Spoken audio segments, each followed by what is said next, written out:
জুলাই জাতীয় সনদ 2025 স্বাক্ষরিত হয়েছে। এটা এই জাতির ইতিহাসে একটি স্মরণীয় দিন।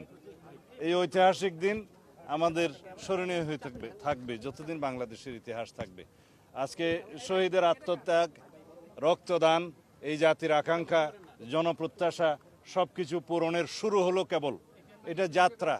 এগুলো বাস্তবায়নের মধ্য দিয়ে আমরা একটি গণতান্ত্রিক সংস্কারের মধ্য দিয়ে রাষ্ট্র কাঠামো আমরা অর্জন করতে পারবো। যে রাষ্ট্র কাঠামোর মধ্য দিয়ে আমাদের নতুন যাত্রা শুরু হবে।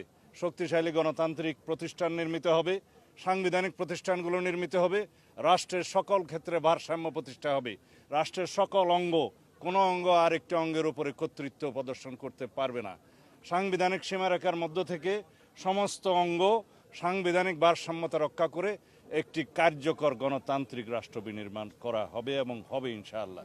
সেই দিনের আশায় আমরা আছি। সামনের দিকে আমাদের অনেক কাজ, এগুলো কেবল যাত্রা শুরু।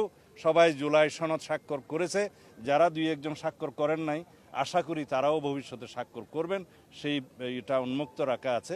আমি এই অন্তর্বর্তীকালীন সরকারের মাননীয় প্রধান উপদেষ্টা এবং জাতীয় ঐক্যমত্য কমিশনের সকল সদস্যবৃন্দ এবং অন্যান্য সকল জাতীয় নেতৃবৃন্দ যারা দীর্ঘ আলাপ আলোচনায় অংশ নিয়েছেন তাদের সকলের প্রতি কৃতজ্ঞতা জানাই, অভিনন্দন জানাই।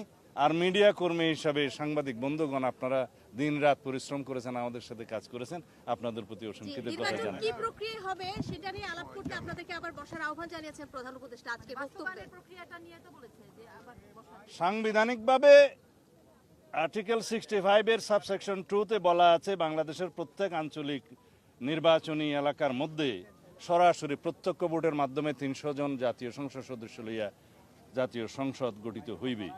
3-র মধ্যে আছে হলো যারা মহিলা নারী সদস্য থাকবে। কিন্তু এখন কেউ কেউ সেটা বর্ণনা করছে যে নির্বাচন কমিশন শুধু নির্বাচন করার জন্য দায়িত্বপ্রাপ্ত, অন্য কিছু নয়। এটা সত্য, নির্বাচন কমিশন তো নির্বাচন পরিচালনা করবে, কিন্তু কিভাবে করবে সেটা বর্ণিত আছে। সুতরাং জাতিকে বিভ্রান্ত করার কোনো সুযোগ নাই। মাননীয় প্রধান উপদেষ্টা তারপরেও যদি আলাপ আলোচনা করতে চায়, আমরা আলাপ আলোচনায় বিশ্বাস করি।